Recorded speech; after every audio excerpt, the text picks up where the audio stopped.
ये भोपाल के एक डॉक्टर है और इन पर चिल्लाने वाले महाशय एक पॉलिटिशियन। रीजन?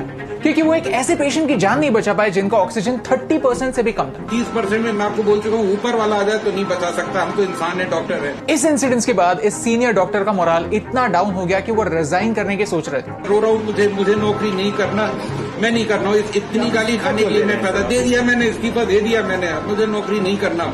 सोचिए अगर हमारे हेल्थ केयर वर्कर्स ऐसे गिव अप करने लगे तो क्या होगा। दूसरा वीडियो दिल्ली से है, जहां पेशेंट की जान जाने पर परिवार वालों ने हॉस्पिटल स्टाफ पर अटैक किया और हॉस्पिटल का ये हाल करके छोड़ा। ये डॉक्टर लोगों को ये समझाने की कोशिश कर रही है कि हमारा हेल्थ केयर सिस्टम ऑलरेडी ओवरबर्डन्ड। ऐसी न्यूज हम हर जगह पर देख सकते हैं। आज ऑक्सीजन का क्राइसिस चल रहा है, बेड्स कम पड़ रहे हैं देश भर में, लोगों को आईसीयू और वेंटिलेटर सपोर्ट नहीं मिल पा रहा और आने वाले दिनों में एक और क्राइसिस आने वाला है, हेल्थ केयर वर्कर्स कम पड़ने का क्राइसिस। ऑक्सीजन, वेंटिलेटर्स, बेड्स ये सिर्फ टूल्स है जो हमें कोविड से लड़ने में मदद करते हैं, लेकिन अल्टीमेटली हमारे डॉक्टर्स, नर्सेस और हेल्थ केयर वर्कर्स वो सोल्जर है जो ये वॉर जीत सकते हैं। और आने वाले टाइम में इनका शॉर्टेज एक बड़ा क्राइसिस हो सकता है। देखिए मीडिया ऑलरेडी नेगेटिव न्यूज पर फोकस कर रहा है, तो ये वीडियो आपको और बुरा फील करवाने के लिए नहीं है, कुछ सॉल्यूशंस पर बात करने के लिए जो गवर्नमेंट तक पहुंचना जरूरी। तो प्लीज इस वीडियो को एंड तक देखिए और अगर आपको इस वीडियो में सेंस लगता है तो इसे अपने दोस्तों के साथ शेयर कीजिए। डॉक्टर देवी शेट्टी भारत के बेस्ट कार्डियक सर्जन्स में से एक है। कुछ दिनों पहले उन्होंने पूरे देश को इस प्रॉब्लम के बारे में वार्न किया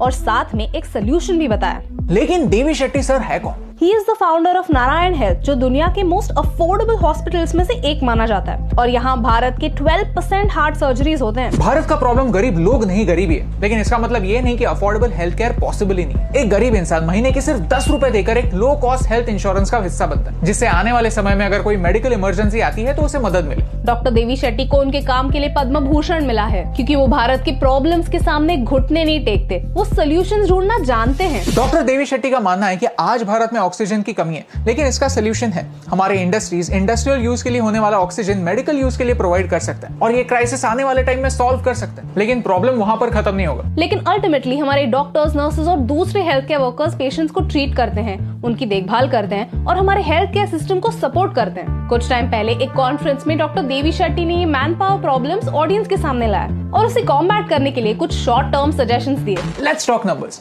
हमारे देश में हेल्थ केयर वर्कर्स की कमी है। WHO कहता है कि हर 1000 लोगों के लिए एटलीस्ट एक डॉक्टर की जरूरत है। भारत में एक गवर्नमेंट डॉक्टर 11,000 लोगों की रिस्पॉन्सिबिलिटी ले रहा है। For this ratio to reach 1:1000, India will have to produce 20 lakh new doctors by the year 2030. Ultimately एक हेल्थ केयर सिस्टम सिर्फ मशीन्स, कंक्रीट की 4 दीवारें और बेड से नहीं बनता। Health care system in heroes से बनता है और आज इन्हीं हीरोज की कमी है। बात सिर्फ डॉक्टर्स की नहीं है। जब कोई आईसीयू में होता है तब उन्हें जल्द से जल्द ठीक करने की जिम्मेदारी नर्सेज और स्पेशलाइज्ड मेडिकल स्टाफ पर भी होता है। जहां हर 1000 लोगों के लिए एटलीस्ट 3 नर्सेज होने की जरूरत है, वहां भारत में सिर्फ 1.7 नर्सेज हैं, WHO स्टैंडर्ड से 43% कम। लेकिन इस प्रॉब्लम को शॉर्ट टर्म में टेम्परेरी सॉल्व किया जा सकता है। 2 लाख से ज्यादा नर्सेस हैं जिनकी ट्रेनिंग कंप्लीट हो चुकी है, लेकिन एग्जाम की फॉर्मेलिटी बाकी है। उनकी मदद हमें कोविड से फाइट करने में लेनी होगी। 1.3 लाख से ज्यादा डॉक्टर्स हैं जो लाइब्रेरी में बैठ के MCQ के आंसर्स बाय हार्ट कर रहे हैं। नीट PG एग्जाम आ रही है और ये डॉक्टर्स उस एग्जाम के लिए प्रिपेयर कर रहे हैं। आज हमें उन डॉक्टर्स की जरूरत है। डॉक्टर देवी शेट्टी मानते हैं कि नीट एग्जाम जल्द से जल्द ऑनलाइन होनी चाहिए और इसके रिजल्ट भी आने चाहिए। जो डॉक्टर्स एग्जाम्स में क्लियर नहीं होते उन्हें कोविड ICUs में काम करने का मौका मिलना चाहिए और उसके लिए अगले साल के एग्जाम के लिए ग्रेस मार्क्स भी मिलने चाहिए। 25,000 डॉक्टर्स ऐसे भी है जिन्होंने अपनी ट्रेनिंग कंप्लीट की है लेकिन फाइनल एग्जाम देनी बाकी है। There are around 1 lakh doctors who graduated from overseas universities but haven't cleared a national certification exam yet. उनकी भी मदद कोविड से लड़ने में लेनी चाहिए। ये हुई शॉर्ट टर्म की बात, लेकिन लॉन्ग टर्म में हमें और बहुत ज्यादा हेल्थ केयर वर्कर्स प्रोड्यूस करने की जरूरत है। और ये कैसे होगा? आज मेडिकल इंस्टीट्यूट्स में प्राइवेट कॉलेजेस की फीस आम आदमी के बजट के बाहर है। गवर्नमेंट कॉलेजेस में सीट्स, फैकल्टी और इंफ्रास्ट्रक्चर की कमी है। इन प्रॉब्लम्स के सोल्यूशन अगर हम आज ढूंढेंगे तो इसका रिजल्ट हम 5 सालों बाद पाएंगे। वैसे भारत की नर्सेस की दूसरे देशों में इतनी डिमांड है कि उन्हें भारत में रहने के लिए इंसेंटिव की कमी साफ दिखती है। जैसे वॉर के दौरान सब लोग अपनी अपनी हैसियत के अनुसार देश की लड़ने में मदद करते हैं, वैसे ही आज की सिचुएशन किसी वॉर से कम नहीं। हमें उन सारे वॉरियर्स की जरूरत है जो हमारे लिए लड़ सकते हैं। घर बैठे हम डायरेक्टली हेल्थ केयर वर्कर्स की मदद नहीं कर सकते,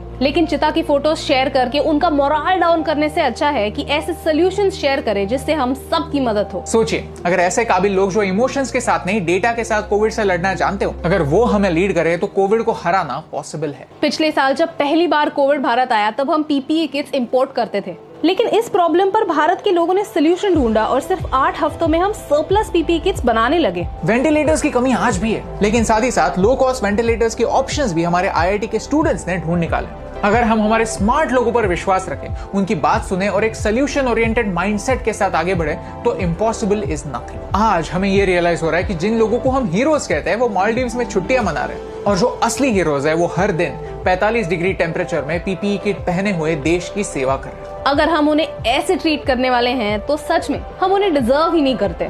so stay at home, get vaccinated and most importantly respect your heroes. क्योंकि ये सिंपल सी बात आप तक पहुंचाने से मुझे और पूरे देश को फर्क पड़ता है।